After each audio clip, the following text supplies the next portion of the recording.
It is commonly said that there are only three guarantees in this life: death, taxes, and bodybuilding.com pretty much annually being involved in an M&A activity.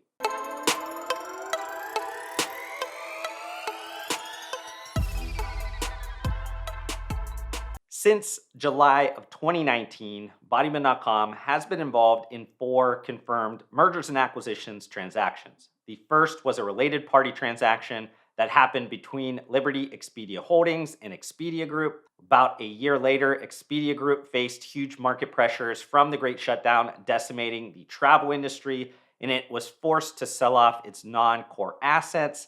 That was when private equity firm the Najafi Companies took advantage of the fire sale and attempted to stabilize the struggling specialty supplement e-commerce retailer. But it eventually decided to cut its losses early and sell 2 years later to Retail Ecommerce Ventures, a retail brand portfolio company that was co-founded by internet personality Tai Lopez.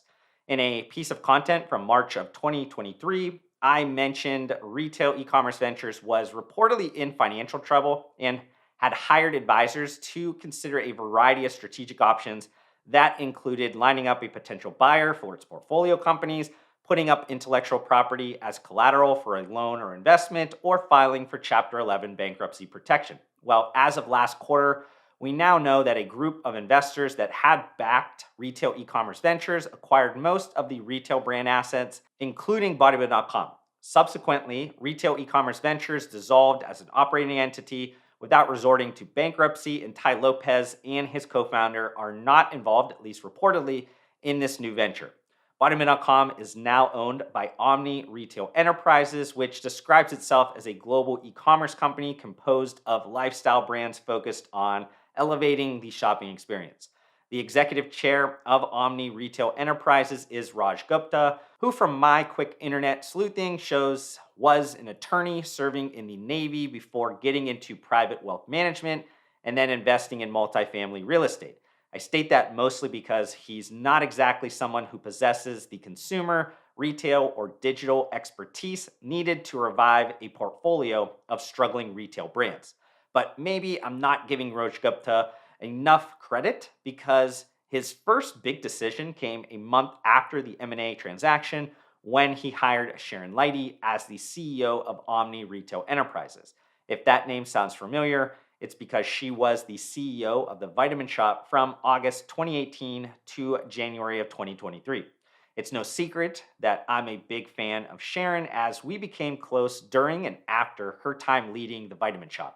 For those that aren't too familiar with her achievements during those 4-ish years as CEO of the Vitamin Shoppe, let's first transport back almost 6 years ago. When Sharon was hired in August of 2018, the Vitamin Shoppe needed a major overhaul as the specialty supplement retailer was dealing with a multi-year downward performance trend.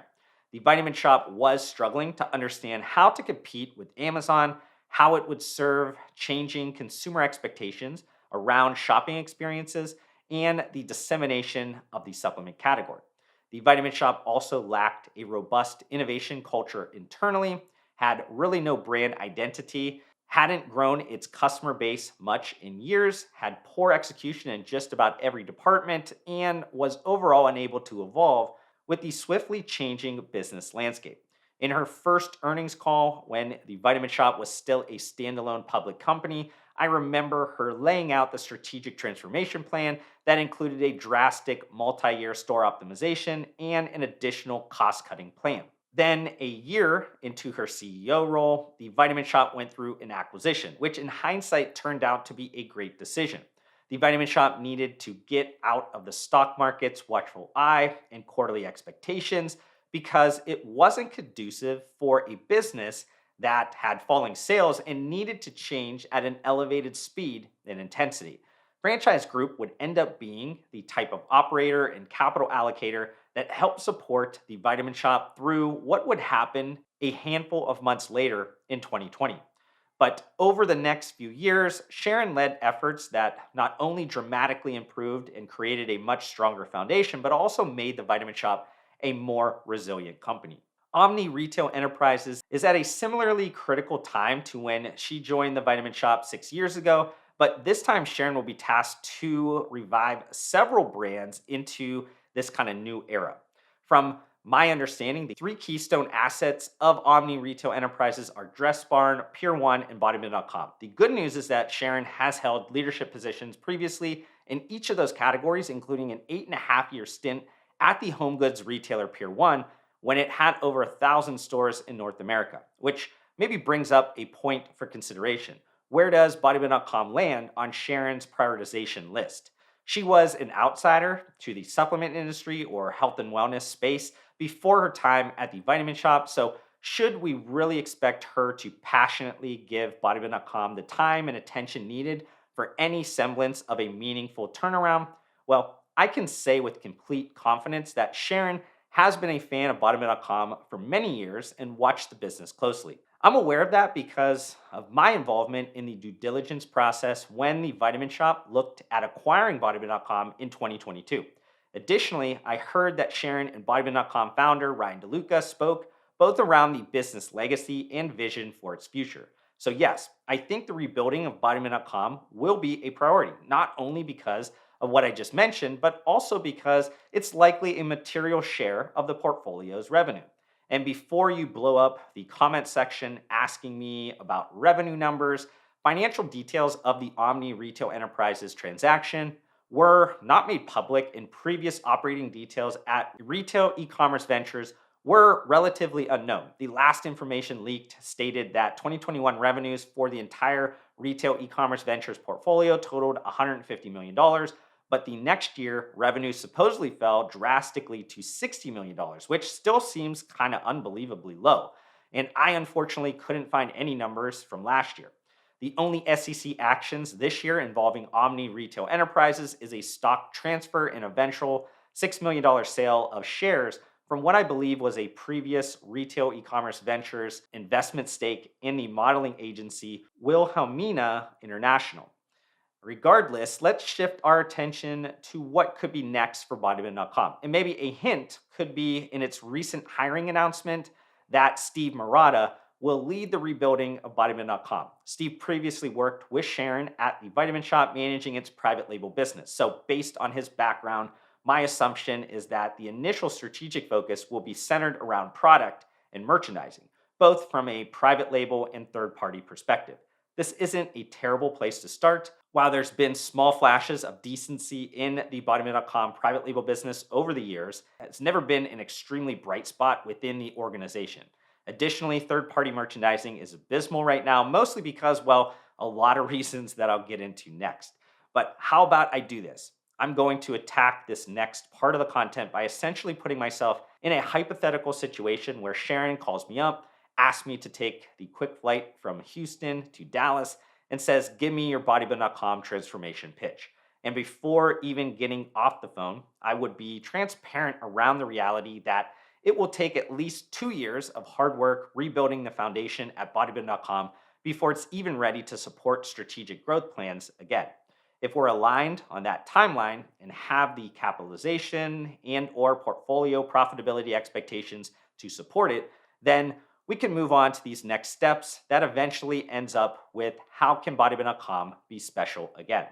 But the next step in that thought framework is understanding what made bodybuilding.com special to each stakeholder at its peak about a decade ago. When Liberty Media acquired bodybuilding.com in 2008, it stated in the press release that bodybuilding.com is the authentic voice of the bodybuilding community. From a non-store perspective, consumers love the best-in-class content library that span all levels and aspects of the health and fitness journey. Plus, it was a social meeting place for fitness-minded individuals that I'd argue was the birthplace of fitness influencers.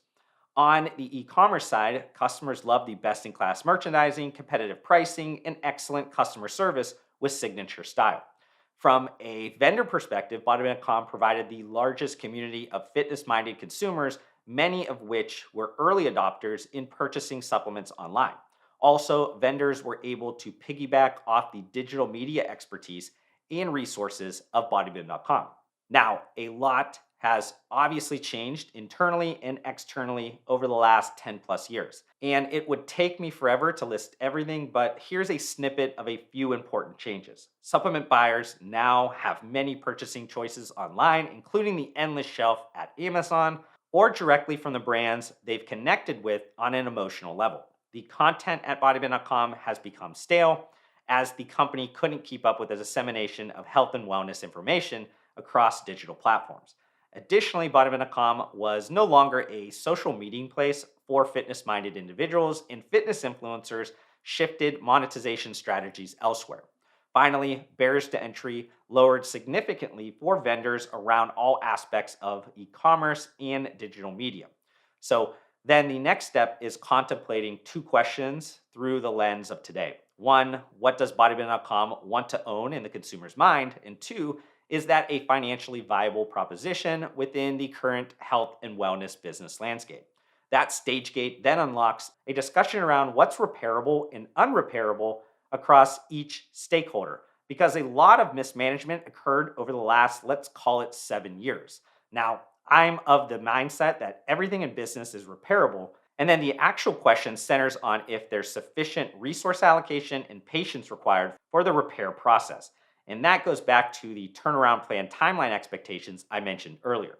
Finally, laying out the rules of this reimagined bodybuilding.com is paramount because understanding who you are and most importantly, who you aren't going to be will allow for a directionally appropriate strategic game plan. And again, I won't go through all of my bodybuilding.com 10 commandments because it would bore everybody, but it would start with elevating foundational retailing and service elements that honor the brand's rich heritage, though most of the challenge will be around understanding how bodybuilding.com can build a resilient business model that leverages the intersections of commerce, community, and content.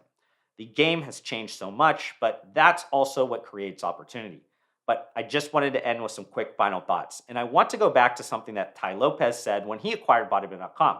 At a time when there's so much noise and confusion on the internet, the company's trusted content, products, and community are more valuable than ever. I think that's mostly true, with the very big caveat that bodybuilding.com must first rebuild trust in content, community, and merchandising. I've consistently said in numerous content pieces over the years that I believe there's still value in bodybuilding.com, but what it doesn't need is another let's do as we've always done, but a little cheaper and expect better results owner. My hope is that Raj Gupta and OMNI Retail Enterprises is the type of transformative thinker that has sufficient capital and the patience to make bodybuilding.com great again. But I hope you enjoyed this YouTube video. If you did, consider hitting that like button to support me. Also help me get to my new short-term goal of 4,000 subscribers by hitting that subscribe button. I'd love to see you join me on this journey, but we need to fix the fact that I think slightly over 90% of you that are watching this YouTube video right now are not subscribed to my channel, and that makes me extremely sad. But I do want to thank you for tuning in, and I'll see you on the next one.